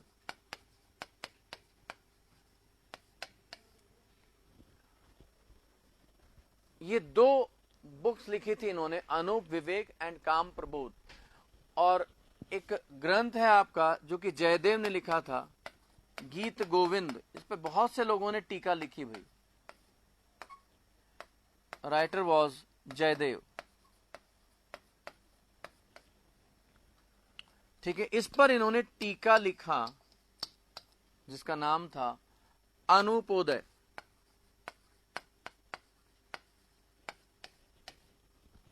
ठीक है, अनूप विवेक एक बुक थी, काम प्रबोध एक ग्रंथ था, एक बुक थी जो लिखा अनूप सिंह ने। साथ ही साथ जयदेव ने एक ग्रंथ लिखा था गीत गोविंद। इस पर इन्होंने एक टीका लिखा, यानी कि मैं आपका टीका फिर बता देता हूं कि जो ये गीत गोविंद बुक है, कंटेंट जो भी होगा, सब्जेक्ट जो होगा, वो एज इट इज रहेगा। ठीक है, लेकिन उस पर अपनी टीका टिप्पणी करते हुए, अपने कमेंट्स देते हुए एक नई बुक लिख देना, उसको हम कहते हैं टीका। तो इन्होंने जो बुक लिखी, जो टीका लिखा, उसको नाम दिया अनुपोदय। ठीक है, तो अनुपोदय क्या है? गीत गोविंद पर एक टीका है। आई थिंक बात आपकी समझ में आ गई होगी। ठीक है, चलिएगा, लिखेगा इन्होंने संस्कृत में अनूप विवेक तथा काम प्रबोध नामक ग्रंथ लिखे। इन्होंने संस्कृत में अनूप विवेक तथा काम प्रबोध नामक ग्रंथ लिखे। He wrote Anup Vivek and Kam Prabodh books इन संस्कृत। इन्होंने अनूप विवेक और काम प्रबोध नामक संस्कृत ग्रंथ लिखे। He wrote Anup Vivek and Kam Prabodh books in Sanskrit.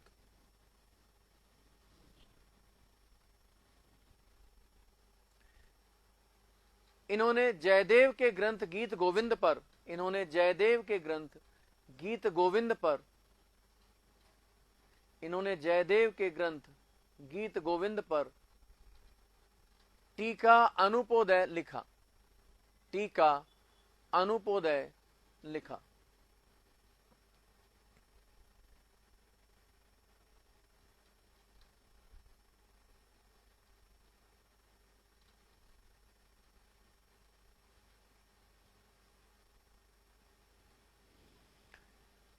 He wrote a comment book, Anupoday. He wrote a comment book or tika, Anupoday on Jayadev's book Geet Govind. On Jayadev's book Geet Govind. On Jayadev's book गीत गोविंद।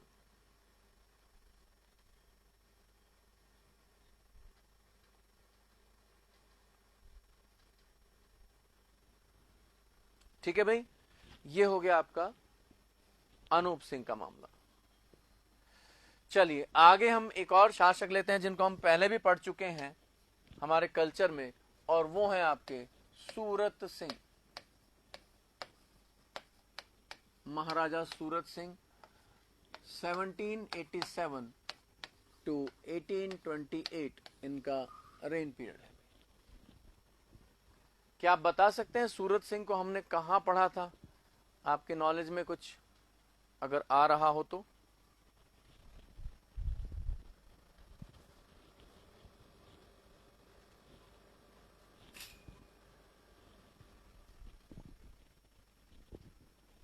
कोई बता सकता है भाई?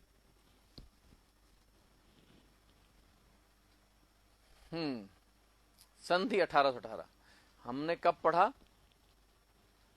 ये खैर ठीक है, आप लॉजिक लगा रहे हैं कि ये 1818 की संधि इसके बीच में आई तो 1818 की संधि हुई, लेकिन हमने पढ़ा तो नहीं ना।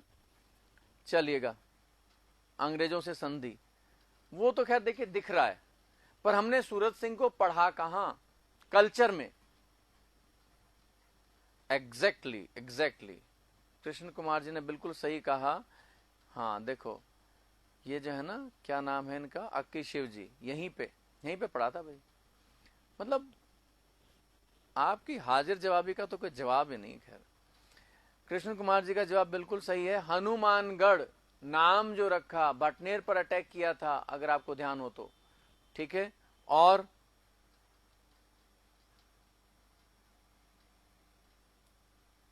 ईस्ट इंडिया कंपनी, अरे चूरू पर भी तो अटैक किया था, ये सूरत सिंह ही तो थे।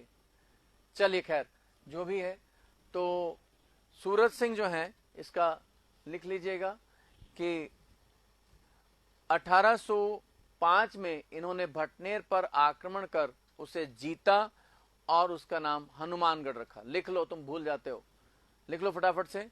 1805 में इन्होंने भटनेर पर आक्रमण किया और उसको जीता तथा हनुमानगढ़ नाम रखा। In 1805 he attacked Bhatner fort. He attacked Bhatner fort and named it Hanumangarh. And named it Hanumangarh.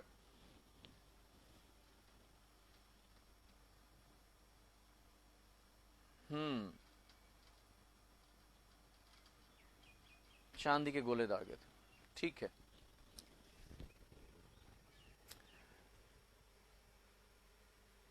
and in 1814 he also attacked Churu Fort. He also attacked Churu Fort.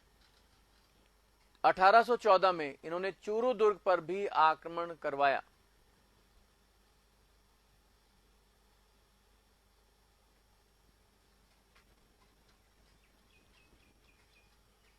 चलिए भाई, ये हो गया। और एक सबसे इंपॉर्टेंट बात कि 1818 में इन्होंने अंग्रेजों से संधि कर ली।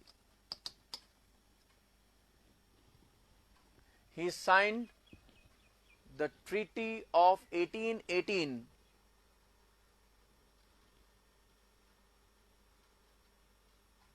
he signed the Treaty of 1818 with East India Company,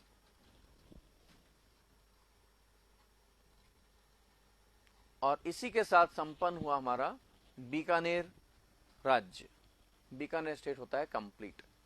ठीक है भाई, अब हम आते हैं नेक्स्ट, हमारा जो डायनेस्टी है वो है चौहान डायनेस्टी। अब देखिए, होने को तो चौहान कई जगह हुए। ये जो आपके हाड़ा राजपूत हुए हमारे साउथ ईस्ट में, वो भी चौहान थे। ठीक है, आपके जालोर के सोनगरा चौहान थे।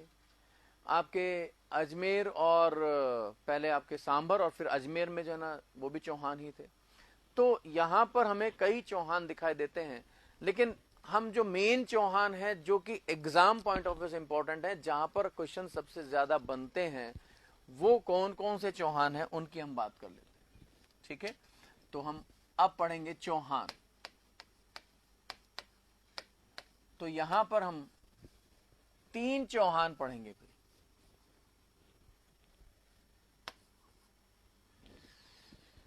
पहले आपके सांभर और अजमेर के चौहान।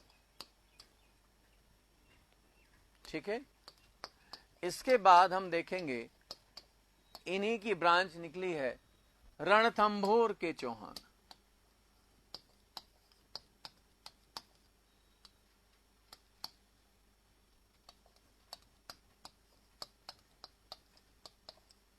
और उसके बाद हम देखेंगे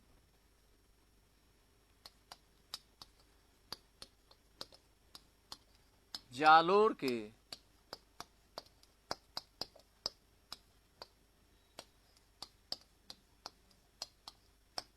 सोनगरा चौहान। ये हम देखेंगे 3 चौहानों को हम बेसिकली पढ़ेंगे कि सांबर या अजमेर के चौहान, देन आपके रणथंभौर के चौहान, फिर इसके बाद जालोर के सोनगरा चौहान। इन 3 चौहानों का हम स्टडी करेंगे।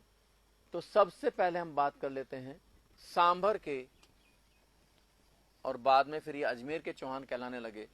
तो सांभर और अजमेर के चौहान, तो सबसे पहले हम इनकी बात कर लेते हैं। अब देखिए, यहां पर सांभर के चौहानों की उत्पत्ति के अलग अलग हमें व्यूज मिल रहे हैं, अलग अलग मत मिलते हैं। जैसे आपके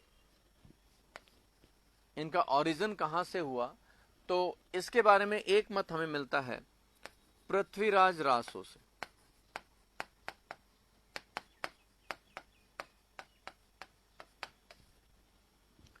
पृथ्वीराज रासो से हमें क्या मिलता है?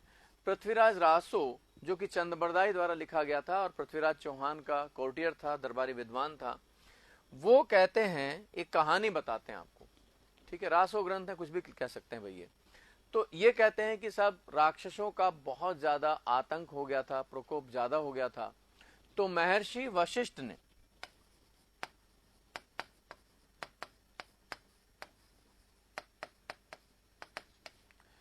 आबू पर्वत पर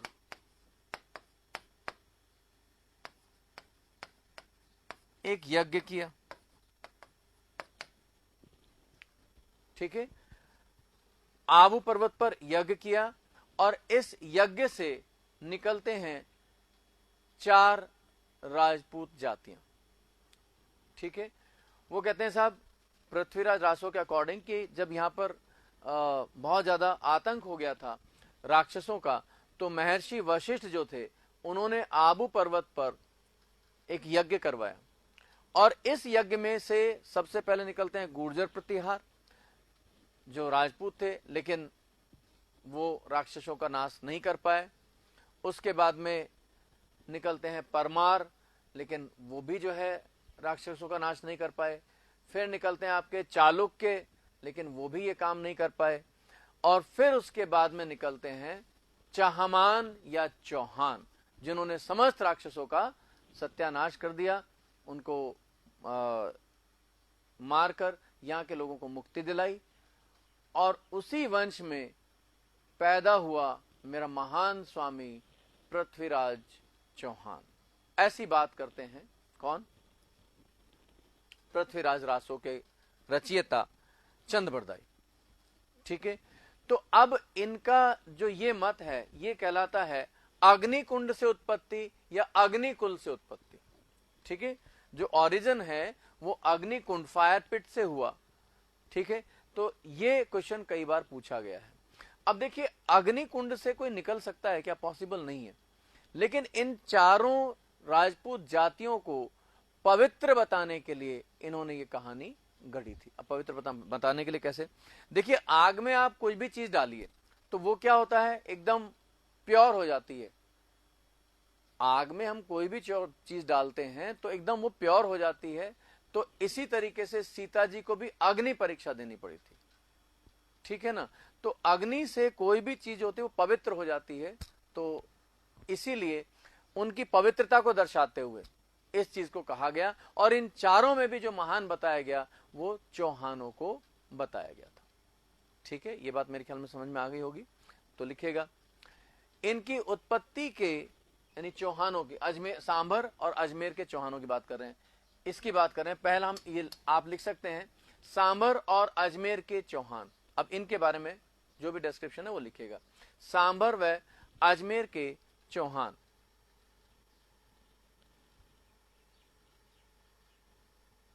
सांभर व अजमेर के चौहान। तो लिखेगा, इनकी उत्पत्ति के विभिन्न मत मिलते हैं।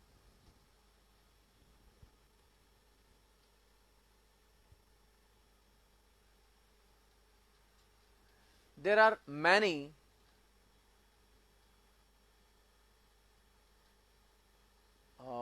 मत, देर आर मैनी, देखिए वर्ड कौन सा होगा,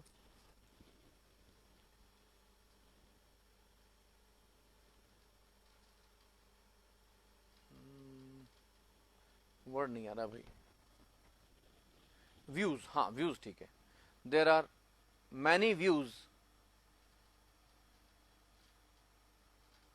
on the origin of Chauhans, of these Chauhans. There are many views on this.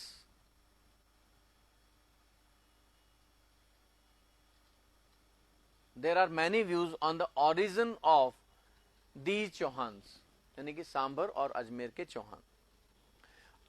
According to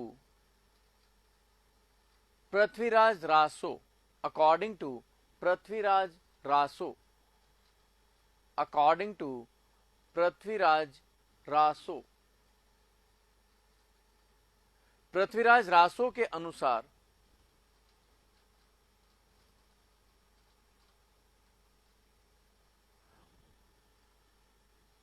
on the, according to Prithviraj Raso, on Abu mountain, on Abu mountain, Maharshi Vashishtha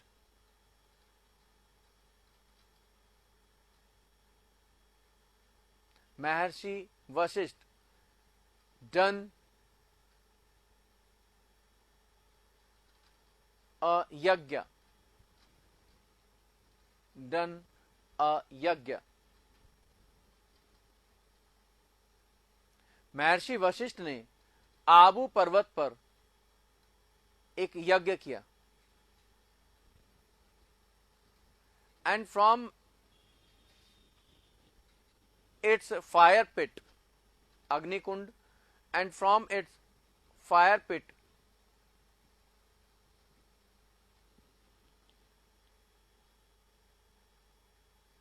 from its fire pit,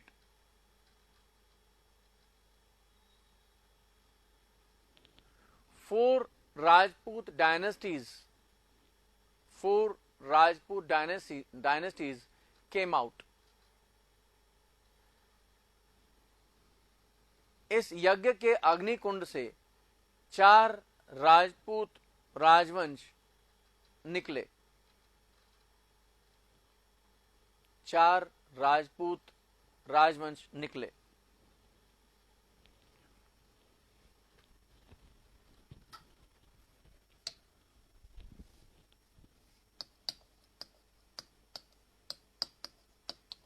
Gurjar Pratihara, Parmar, Chalukya,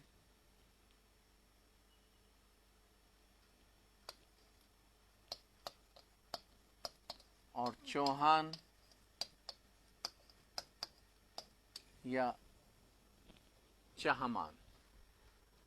Gurjar Pratihara, Parmar, Chalukyas and Chauhans और चहमान्स।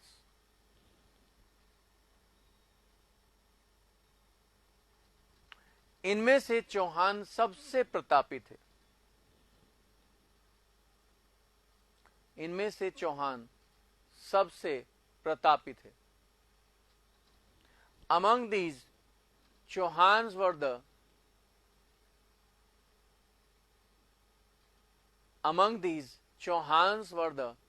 most powerful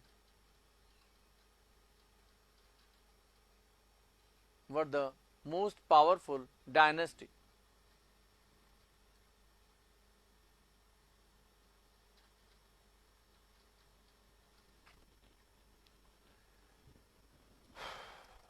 अब बात करें जरा हम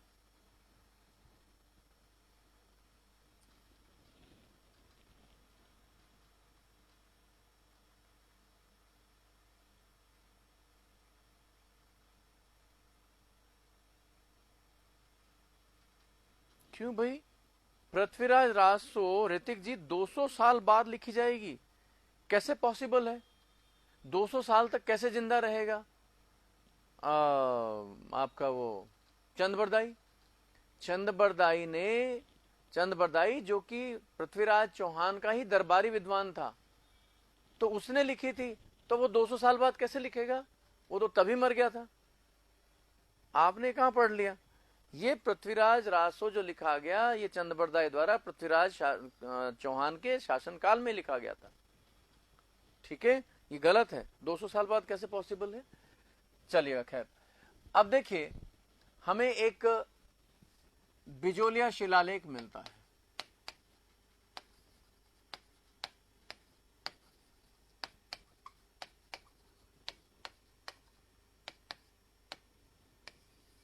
बिजोलिया से एक rock inscription मिला है।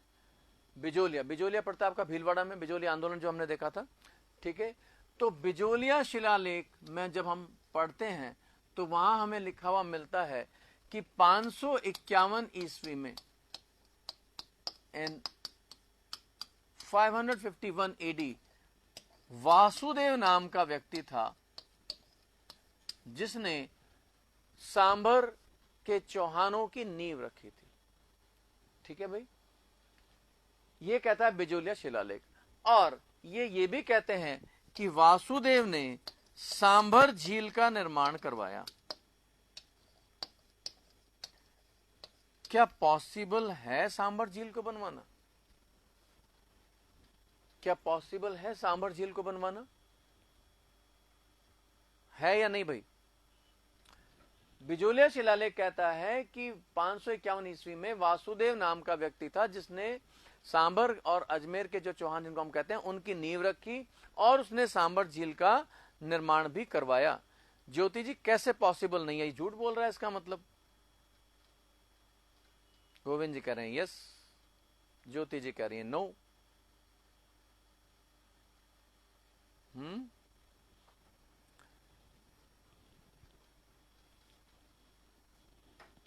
शाकंभरी माता, सांभर झील की बात कर रहे हैं हम लोग। झील की बात कर रहे हैं, सांभर लेक। एक रीजनिंग का क्वेश्चन पूछा है मैंने आपसे,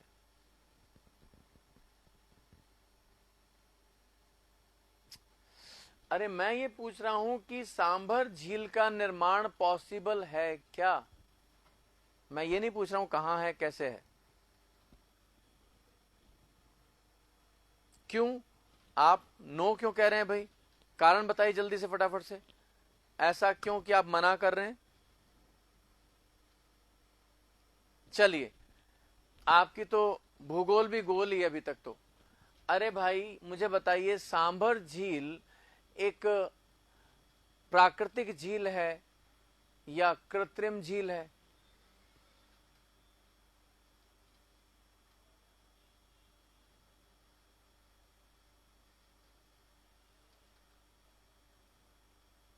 चलो मान ली भाई हमने बात, आएगा तो वासुदेव मानना पड़ेगा अकॉर्डिंग टू बिजोलिया शिलालेख, ये तो हमें आंसर लगाना पड़ेगा। लेकिन ये एक प्राकृतिक झील है, और प्राकृतिक झील वो होती है जो खुदा की खुदाई होती है। मनुष्य ने जो खुदाई वो कृत्रिम होती है। तो नेचुरल है तो मनुष्य ने कैसे खुदाई? खैर, तो ये पॉसिबल नहीं है कि वासुदेव ने झील का निर्माण करवाया। लेकिन विद्वान कहते हैं कि साहब हो सकता है इसका एक्सटेंशन करवाया, इसका विस्तार वगैरह करवाया हो, तो उस हिसाब से हम कहते हैं कि वासुदेव ने निर्माण करवाया था। खैर जो भी है, अगर क्वेश्चन आता है कि बिजोलिया शिलालेख के अनुसार इसका निर्माता कौन था, तो आपको वासुदेव लगाना पड़ेगा। ठीक है, तो चलिएगा, लिखेगा according to Bijolia rock inscription, according to Bijolia rock inscription, Bijolia शिलालेख के अनुसार, बिजोलिया शिलालेख के अनुसार, according to Bijolia rock inscription, in 1551 AD, Vasudev laid the foundation of this dynasty. In 1551 AD, Vasudev laid the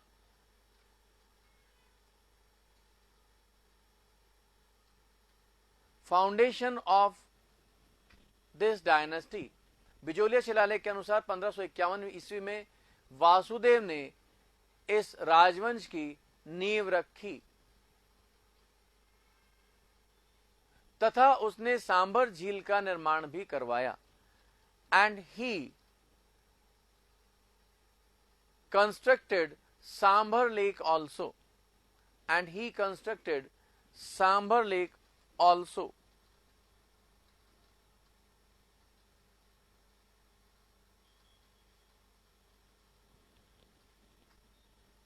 ठीक है भाई, सांभर लेक ऑल्सो। अब इनका जो प्रारंभिक क्षेत्र था हम देखते हैं, सांभर, पुष्कर, नागौर, सीकर का मध्यवर्ती भाग था, मिडिल पार्ट था, जिसकी राजधानी थी अहिछत्रपुर।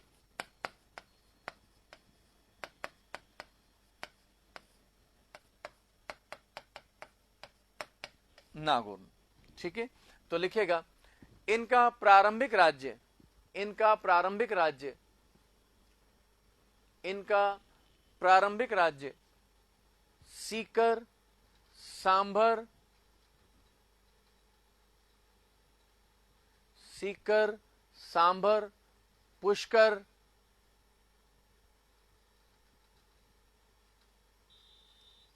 व नागौर का मध्यवर्ती भाग था, मध्यवर्ती भाग था। फटाफट लिख दीजिए, टाइम हो गया भाई आपका। The initial area of the Chauhans,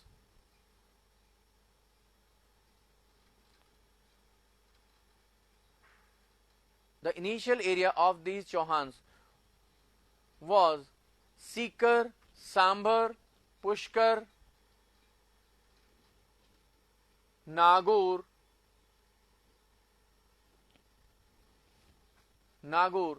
and the middle part, and the middle part, जिनकी राजधानी अहि छत्रपुर नागौर में थी, जिनकी राजधानी अहि छत्रपुर नागौर में थी. Their capital was at Ahi Chhatrapur, Nagaur. Their capital was at Ahi Chhatrapur, Nagaur.